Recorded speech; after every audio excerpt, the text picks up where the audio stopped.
Hey there guys, welcome to the channel. Just wanted to show you what I've been working on for the past week.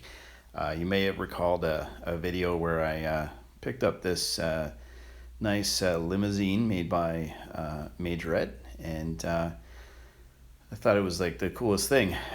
Basically I bought a lot of cars like I normally do from like I think it was actually from Value Village, and I saw this limo in there, and I thought, well, it'd be kind of cool to do some kind of conversion on it. And at first I was thinking, doing some kind of like a bus type of build out of it, maybe make the tires bigger. Was trying to do a little bit of research in terms of what a post-apocalyptic limo might look like, and grabbed a few photos off the internet just to kind of get an idea of what I could do. And I was thinking of going, sort of the realistic route. I kind of like doing things to scale, like kind of realistic. But then I also was thinking about the version in Mad Max and what they had done to it, and I knew right away that I wanted to do some kind of an engine swap with it. But the first thing I did was I tried to strip the paint off, and I can tell you it was really hard to get. I don't know, it took a few tries. So I left it the way it was. I got some of it off, but I just kind of left it the way it came. And with the door mechanism in place, I was thinking I didn't want to mess with that. So I was thinking, well, I had this spare engine that was already kind of flat on the bottom, and what I ended up doing was I kind of grinded it down to make it actually flatter. I actually cut it so it was much longer than as you can see here. And then I know that I needed to build like a hood around it, so I just started making some templates and just tracing around the tracing around the engine itself, so that I can mount the engine on top of the car, but then just kind of make it look like the hood was actually drilled out or cut out. So that's what I did there. And then I created this giant mess on the floor by my workbench, basically in my basement, and just kind of started messing around with some parts and trying to figure out, like, I kind of had this idea of like taking an existing truck and converting its chassis for the limo, but I wanted the limo's chassis. I wanted to keep the original sort of stock look of the limo itself. So I tried to figure out a way to turn something, turn another piece of chassis into, I guess, the main bottom. And so I grabbed a few parts. I actually had I guess it was like a Walmart, like the white truck here was like a Walmart truck. And I took it apart so I can use some of the pieces. And I had this really cool chassis piece here. You can see it's like a trailer. It reminded me of one of the Jabba the Hutt skiffs, like from the Return of the Jedi. And I thought it was kind of neat to have it, as like sort of like a perch for the crew of this whatever it's going to be called at the end. But yeah, I just thought it was, really Return to the Jedi kind of looking, and I thought, well, I'm going to do something with it.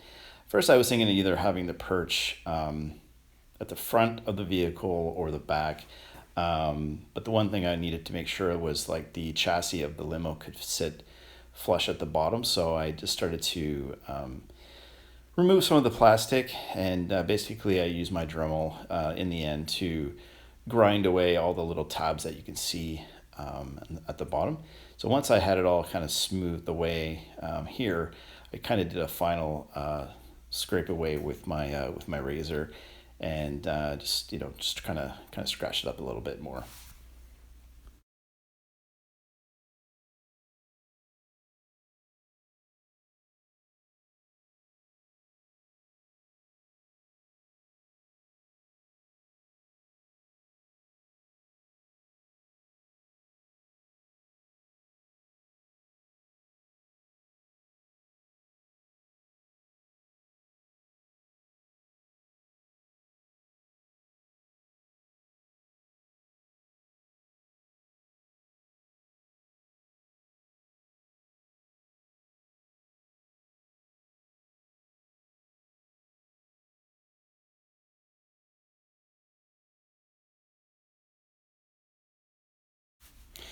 So then I decided that well, I thought it'd be cool if I made the whole chassis a little longer and kind of got sort of like the size of a bus. And so what I did was I cut the I guess the skiff in half and tried to do like a trial fit on how it would look, if I glued it directly to the chassis of the limo.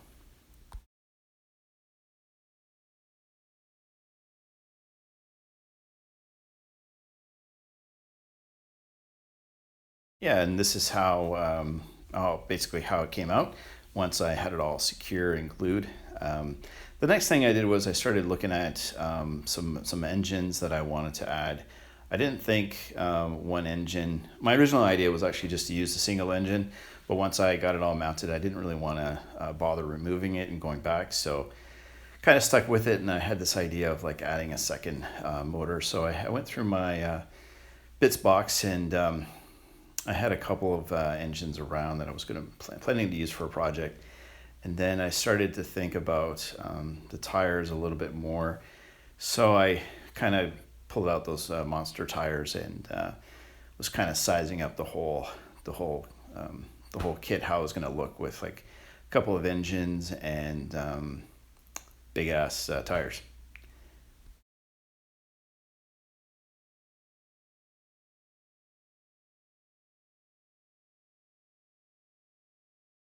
So for the shopping cart engine that I had, I ended up accidentally breaking off the exhaust. They were kind of sticking upwards in a wrong angle, and I was just trying to bend them, and I ended up breaking them off. So not a big deal, not a showstopper. I mean, I could always like kind of add some plastic. But I had this other engine from McDonald's, like 34 Roadster, and basically this was like my really my main go-to one. It had thicker exhaust pipes on the sides, and I thought it'd be cool to have it wrapped around. I had to bend it because the angle that it had, it kept wanting to go right through the headlights of the limo's body.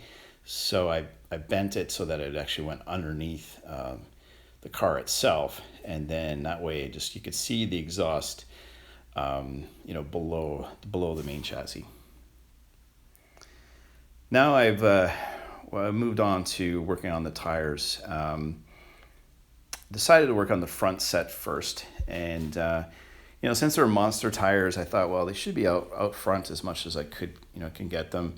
And the way I was going to secure them, there was like a little tab on the bottom of the skiff chassis. And it was kind of good because it was going to allow me to just kind of rest it right against that. But then I felt that it wasn't sticking out far enough. So I ended up just removing that tab altogether and giving it more surface area. What also was happening was it was only attaching itself to the front of the chassis as well as the back. There's only like 2 points of touching, and that wasn't enough surface area for it to stick. So once I moved the flashing, I was able to mount the whole thing completely flat, and had more adhesion, and just so to make it a lot more secure.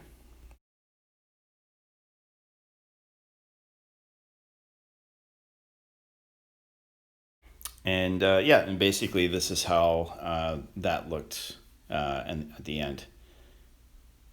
Well, it was sort of like the trial look, but yeah, after I had decided to basically remove everything, you can kind of see how here it was going to mount, but on the angle side, there wasn't enough surface area, so I ended up just removing that piece altogether.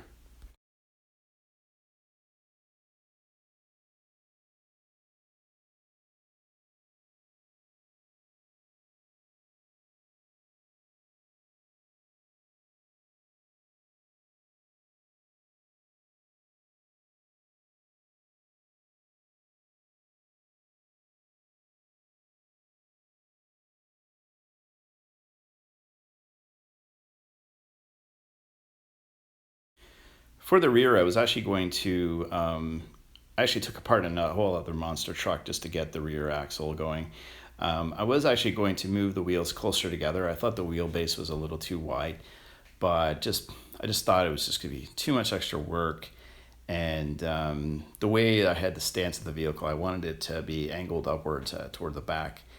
And after I just test mounted the two tires at the back, or the four, I actually didn't think that was enough. So I took the other set of tires I took from the front, like the front car. So I ended up taking apart two monster trucks.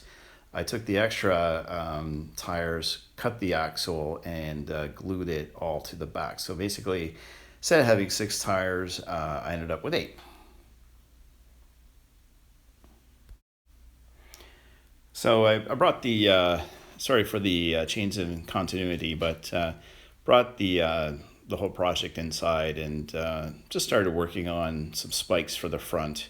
And this was a bit of a pain at first, but I was thinking I have a lot of these spikes. I think they're from the last Bretonnian army from Warhammer Fantasy. I kept all the bits. I actually remember buying a whole bunch of Bretonnian troopers, and I was converting them into 40K Imperial Guard, and I made them look like vintage, like World War One troopers. It was pretty cool. So all the extra bits I kind of kept for later projects. So, and what I ended up doing was I used a combination of modeling glue and some super glue to get them all to stay in, and I made sure one of the spikes or spears was sticking out. Next thing I did was I moved on to building actually an axle for the bottom of the truck. I thought, trying to be a little bit realistic here. So I had this gun from the dollar store. It was like it might have been shown in one of my previous videos where I bought this cheap like army guy that had a bunch of weapons inside, and one of the guns I'm using for my Menasor project, but he had other parts inside, so I thought this thing would look like an axle to me, or a transmission and axle. So I decided to cut it in place, and glue it to the bottom.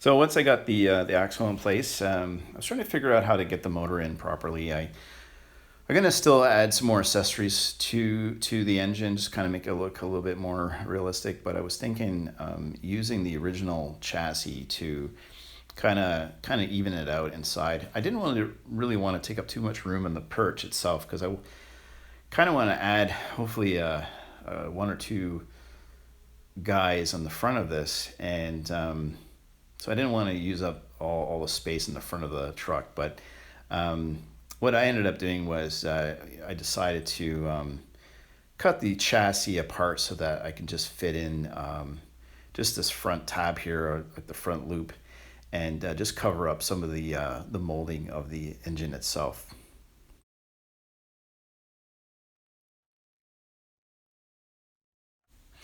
So once I got some of the plastic cut away with a Dremel tool, I was able to kind of cover up that funny tab at the bottom, like the base of the engine, and kind of end up gluing the whole thing in place so that the exhaust hang down, and there was enough space between the car and the engine for me to add some additional details.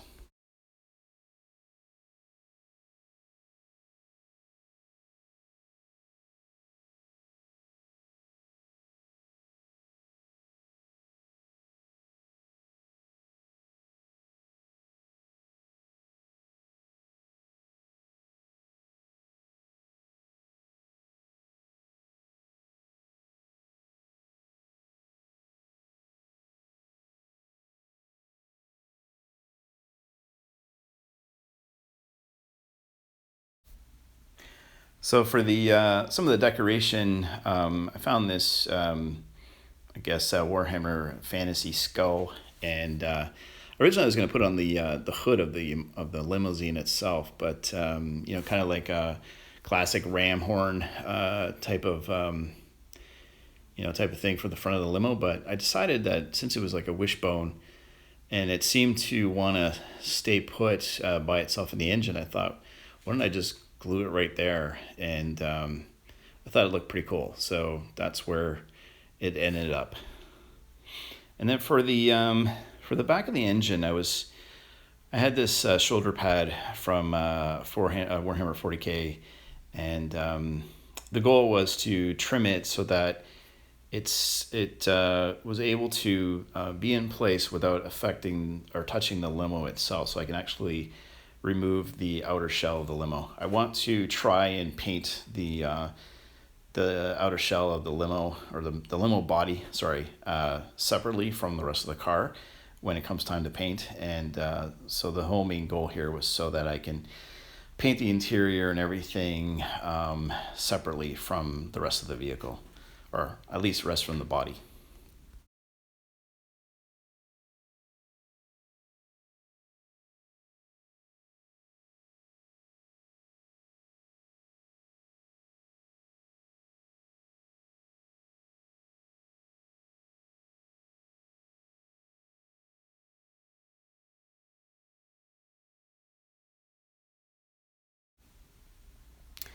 And going back to the Walmart truck, I decided to just unscrew the fuel tanks that I had, and also the side steps. I wanted to add these details to the new truck and make it as realistic as I possibly can get.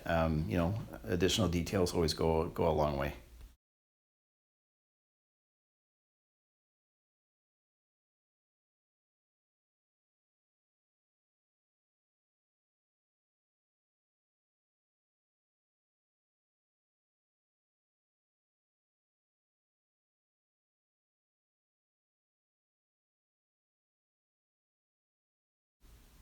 So after I got basically the steps glued on, I was trying to find a proper placement for the fuel tanks, and I was having a little tricky time with them because if they were on the bottom, they were running into the tires at the back, and wasn't going to have any of that. So I ended up figuring out a way to glue them to the sides, like the top part, and not touch the limo body itself, so I could still remove the top of the limo and paint it all separately the way I want to.